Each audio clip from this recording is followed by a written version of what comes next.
Let us begin with a reflection.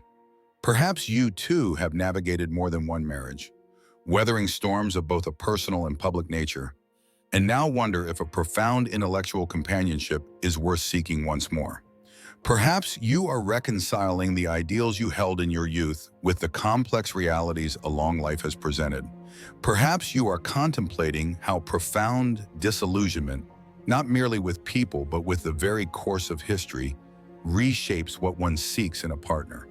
Or perhaps you are simply asking if it is possible to find a true partnership of principle, lifetime of consequential decisions and inevitable errors in judgment. This reflection is for you. Now in my 90s, after a long life and several marriages, I have arrived at a realization that might seem counterintuitive. I am not seeking my next wife. I am preparing myself to be a partner worthy of a profound intellectual companionship. That is a distinction that took decades of reflexive analysis to fully comprehend. In one's youth, a partnership is often approached like a market speculation. You analyze the assets, intellect, beauty, shared ideologies, and calculate for the optimal return. You draft a list of non-negotiable criteria. But as one grows older, and I hope wiser, you realize that a lasting bond isn't about finding someone who meets your specifications. It's about becoming the sort of person who is deserving of the intellectual and emotional depth you seek. I used to approach relationships as I would a complex philosophical problem or a flaw in the market. Identify the variables, posit a theory, and execute a strategy for compatibility. But people are not abstract theories, and love is not a form of arbitrage. You cannot strategize your way into genuine intimacy any more than you can predict the exact trajectory of history. Each of my marriages revealed something different about what is unsustainable, and more importantly, about the intellectual frameworks I brought to the relationship that contributed to its failure. The constant variable in the equation of my failed relationships was not flawed partners or historical circumstance. It was my own rigid convictions, my approach to debate, my incomplete understanding of what a true partnership actually requires. But this is what I have learned about what I would hope for in a life partner, should fortune grant me another chance at such a connection. These are not demands or prerequisites. They are principles forged in the crucible of difficult experience, a clarity earned through failure. First, I seek a partner with her own intellectual sovereignty, not an acolyte who wishes to adopt my philosophy, but a thinker who is already engaged in her own passionate pursuit of ideas. My past has taught me that when two people attempt to merge into a single intellectual life, one view is inevitably diminished. But when two complete intellectual worlds choose to build parallel lives that intersect and challenge one another, both grow in complexity and strength. I want a partner who is animated by her own work, whose objectives do not depend upon me, who brings her own well-developed sense of purpose to the relationship. This is not because I desire distance, but because I require depth. I wish to learn from someone who is building something of intellectual or artistic substance, not someone waiting for me to give her life meaning. In an early marriage, I see now that my partner's own considerable intellectual pursuits felt overshadowed by the sheer gravity of my own public battles. It was not intentional, but it happened because we failed to distinguish between mutual support and ideological absorption. In a later relationship, I attempted to temper the intensity of my work, to carve out more space for simple quietude. But this only bred a kind of intellectual restlessness in me, a resentment for the silence, and it failed to forge the deep philosophical connection we both sought. I have learned that the most compelling quality in a person is not their devotion to you, but their devotion to a conviction of their own. I want to be with a woman whose intellect is ignited when she speaks of her own theories, her art, her critique of the world, her contribution to the evolution of an idea. A woman who brings a certain intellectual vitality to our dialogue because she draws it from her own deep well of inquiry. This does not preclude shared interests or collaborative endeavors, but it requires that we each approach the partnership as complete intellectual entities, not as fragments seeking completion. It means we choose to have our lives intersect, not to have them collapse into a single entity that is authentic to neither. Second, I require a partner who understands the crucial distinction between affinity and strategy. Affinity is the philosophical connection, the shared values, the mutual respect. Strategy concerns the non-negotiable realities of my life, the complex international schedules, the security protocols, the immense public scrutiny, and the integration of established families and legacies. The majority of my past relationship conflicts arose from strategic problems disguised as failures of affinity. Arguments about the time I dedicated to my foundations, where we should reside, how to balance an intensely public life with a private one. These were not problems of affection, they were complex coordination problems. The great error in my past was to misinterpret disagreements on strategy as evidence of a weakening bond. If a complaint was raised about my schedule, I heard a critique of my commitment to our partnership. If a geopolitical crisis took precedence over a personal plan, it was interpreted as evidence that my work mattered more than our life together. But the truth is, one can have a profound affinity for someone and still need to negotiate a practical structure that is viable for both. You can be deeply committed to a relationship that must, by necessity, fit within the framework of other monumental responsibilities. I want a partner who can dissect these two realms, who can maintain our affinity while being unflinchingly realistic about the life I lead, who can negotiate the practical architecture of our lives without turning it into an emotional battlefield. A woman who can say, "My affection for you is profound, and for that affection to thrive within this partnership, I have these specific needs. Let us determine if a viable structure can be built for us both." Not one who says, "If you truly valued me, you would intuitively understand my needs and reorder your life's work to meet them." This requires a level of sophistication which I myself did not possess in my earlier life, and which I did not know to seek in a partner.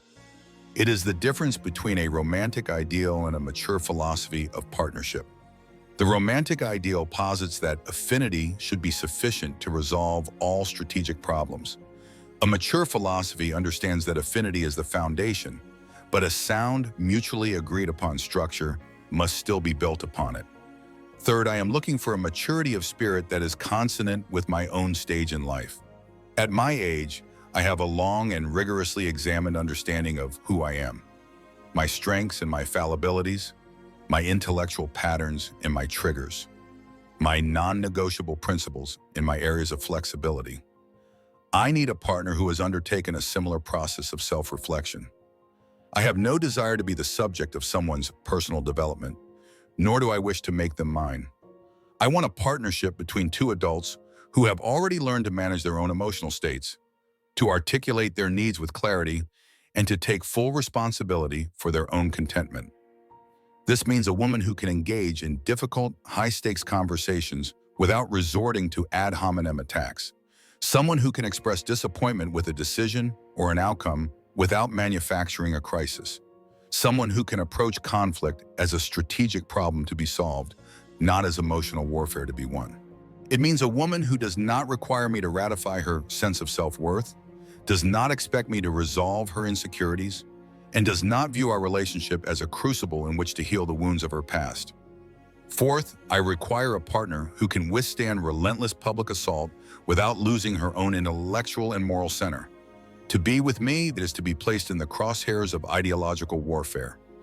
It means contending not just with media scrutiny, but with state-sponsored disinformation, with global conspiracy theories, and with a vitriol that seeks to demonize not only my work, but anyone associated with me. Some are intoxicated by such attention, others are paralyzed by it, and some are corrupted, attempting to leverage the public narrative for their own ends in private disputes.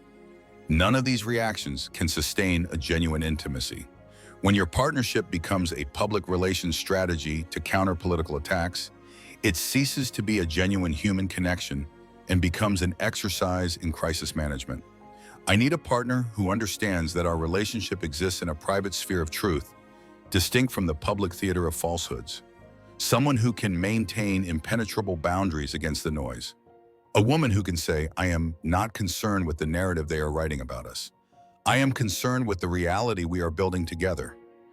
She need not enjoy the scrutiny, indeed a sane person would not, but she must possess a sense of self so robust that the torrent of external opinion does not destabilize her or alter the fundamentals of our private reality. Her self-worth must be derived from her own principles, not from public validation. Fifth, I seek a woman who shares the foundational principles that have guided my life's work, a commitment to the open society. This is not about identical beliefs, but a compatible approach to what is fundamentally important. At this stage of my life, this is less about raising new children and more about how one views the responsibilities of legacy.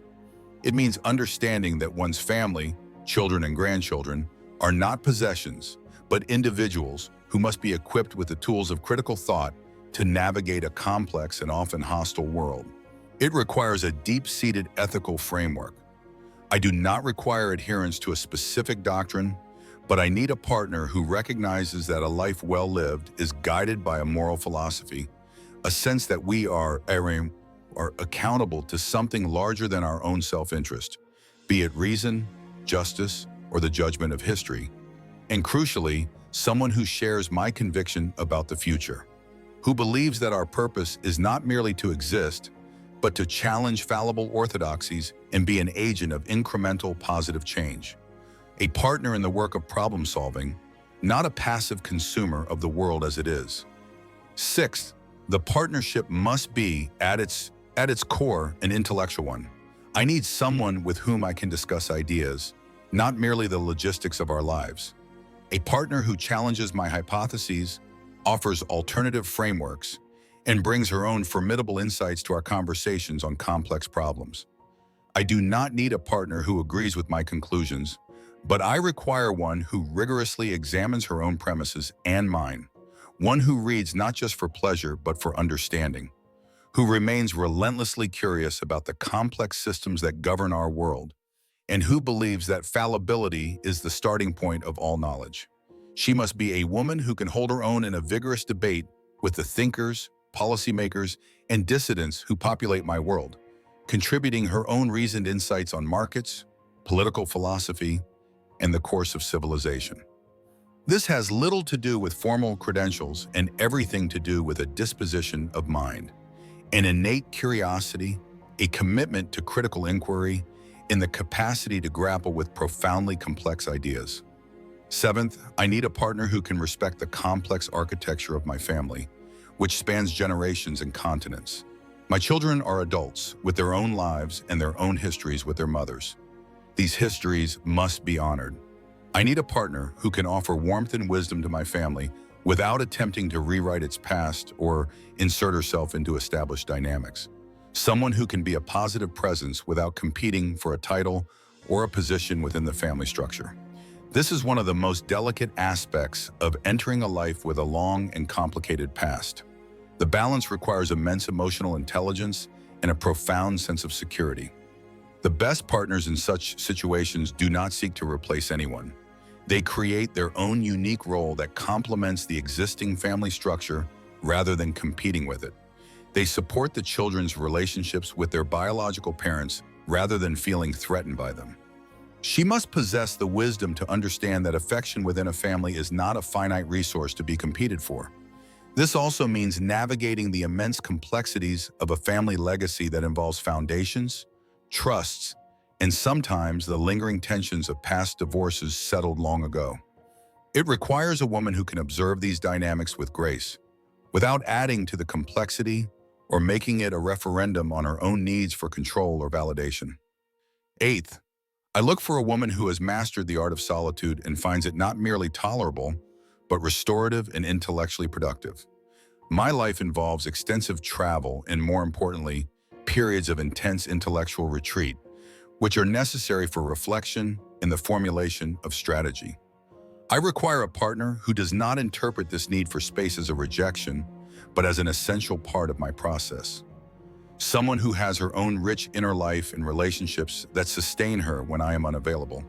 A partner who can welcome my return with warmth, but who does not resent the time I have been away wrestling with an idea.